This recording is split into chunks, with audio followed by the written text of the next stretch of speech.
And thank you, Bukas. Actually, echo ko yung sinabi ni Miss Bem, no? I came from a university na 300 yung summa cum laude and gumraduate recently. And ano ba naman yung mga kagaya namin na walang laude? Ang tawag nga sa amin, ellipsis. Yung mga ano lang, yung mga extra na hindi graduate with laude. Sa dami ng may laude. And thank you for giving us a platform to share our story.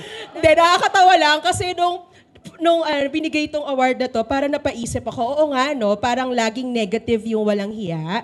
Pero pag tiningnan mo sa yung ginawa ng Bukas is yung pagbaling yung pag-shift ng tingin dun sa bakit mo ba nagawa yan? Para sa atin lahat dito, bakit ba natin ginawa itong pagsisikap na to, diba? Kasi whatever it takes for us to get that degree, whatever it takes for us to get that dream, gagawin talaga natin lahat, mapahiyaman, lulunukin lahat, gagapangin lahat para lang makarating dito. I think yung bakit natin nagawa lahat yon kasi hindi lang yung pagkawalang hiya ay nasa atin, no? Or yung tapang. Kasi yung tapang tsaka suporta, ang dami rin sa paligid natin. Kumbaga, hindi lang tayo nag-iisang walang hiya. Yung mga kaibigan natin, pamilya natin.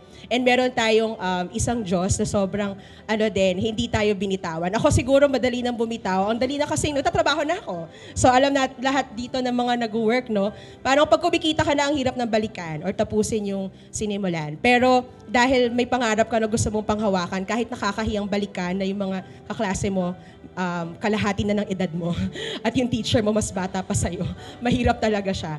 Pero yung hiya, kayang lunukin, yung pangarap, aabutin. So, yun lang. Maraming salamat ulit, Bukas. Pagpatuloy po ninyo yung mga ganitong endeavor kasi marami po kayo natutulungan at napapalakas ng loob. Thank you po ulit.